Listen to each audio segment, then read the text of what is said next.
Bem-vindo a Conversas Cristãs, um espaço em que nós comentamos aquilo que são as notícias que estão a sair nos jornais de forma mais importante, seja a nível da televisão, de revistas ou dos jornais. A manchete capa do jornal certamente chamou a atenção de toda a gente. Cristiano Ronaldo vai assinar pelo Benfica um contrato de 3 anos.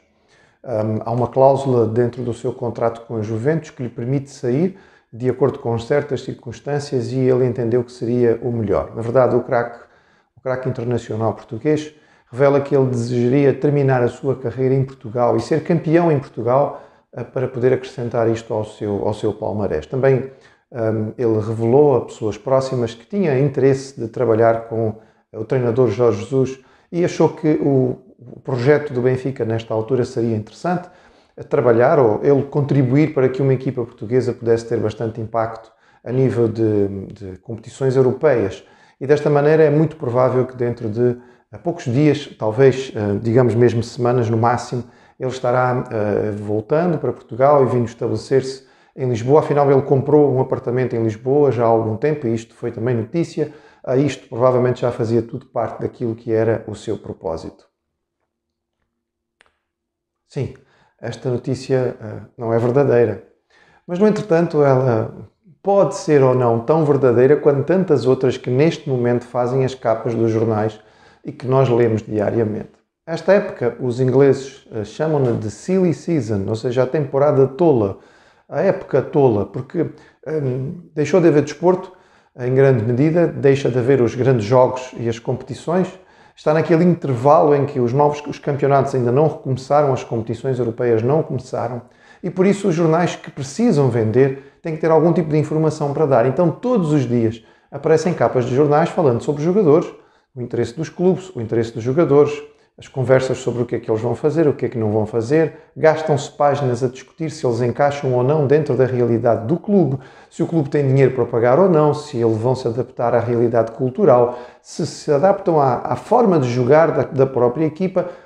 E passado pouco tempo nós descobrimos que afinal não houve absolutamente nada daquilo que foi falado. Nenhuma conversa, nenhum contato, aquela notícia era total e completamente mentira. Não se trata de uma negociação que não deu certo. Trata-se simplesmente de encher páginas de jornais e vender jornais, porque isto é realmente interessante.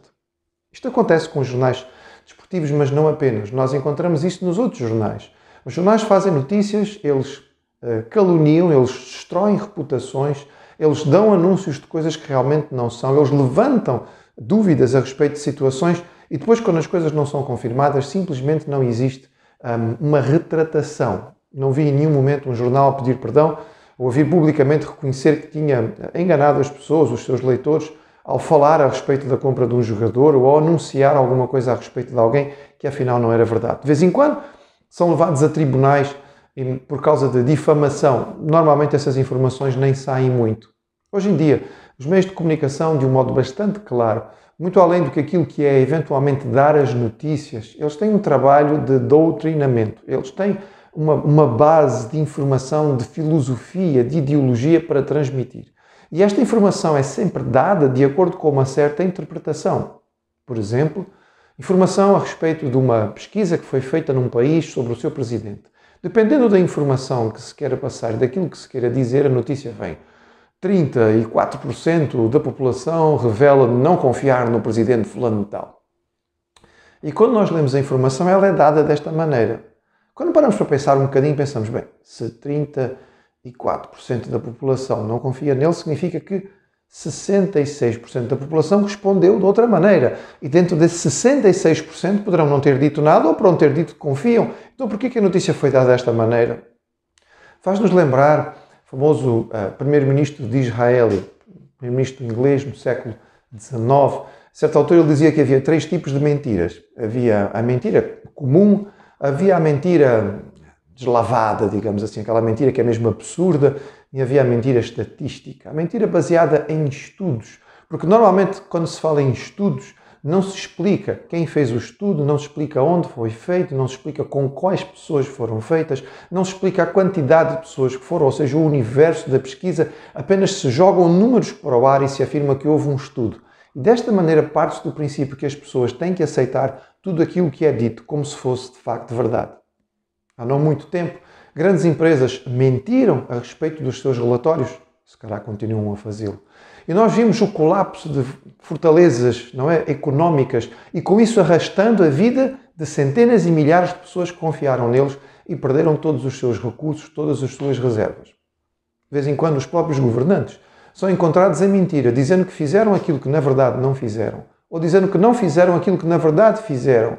E quando são confrontados, raramente existe uma posição clara de assumir que aquilo foi dito não era de facto verdade. Porque afinal de contas ainda há uma basezinha judaico-cristã na nossa cultura que nos diz que mentira não é uma coisa boa. De facto, para o cristão, mentira não pode ser uma coisa boa.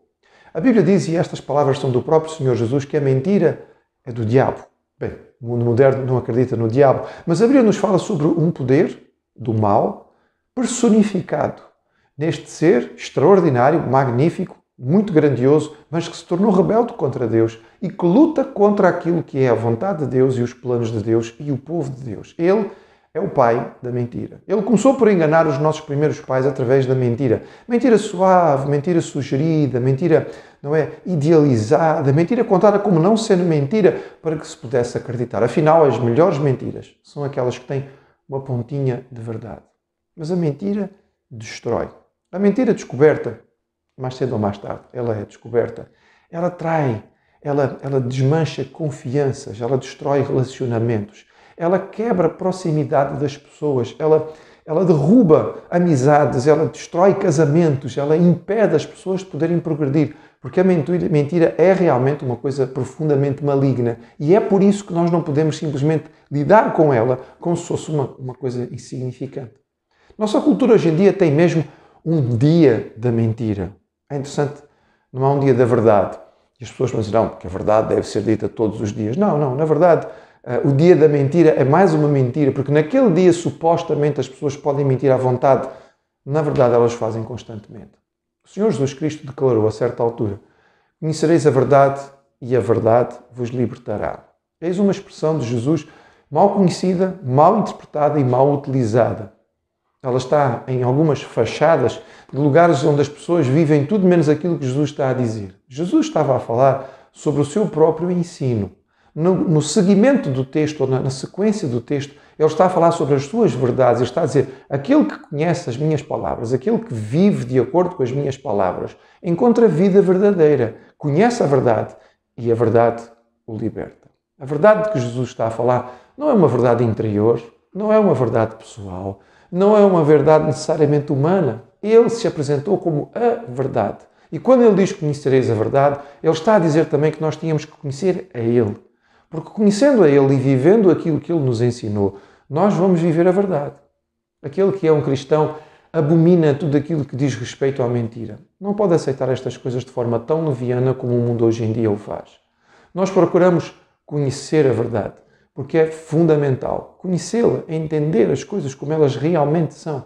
Conhecer a verdade daquilo que são as pessoas, a verdade daquilo que é a vida, a verdade daquilo que é a razão pela qual nós estamos aqui. Mas além de conhecer, nós procuramos falar a verdade. Aquele que pertence a Jesus Cristo sabe que, sendo a mentira do inimigo, ele não pode ser encontrado como parte daqueles que falam a mentira.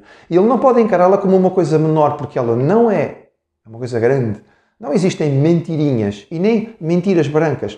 Todas as mentiras são significativas, todas elas são engano, todas elas são do inimigo. Nós, como cristãos, somos chamados a conhecer a verdade, a falar a verdade, a viver a verdade.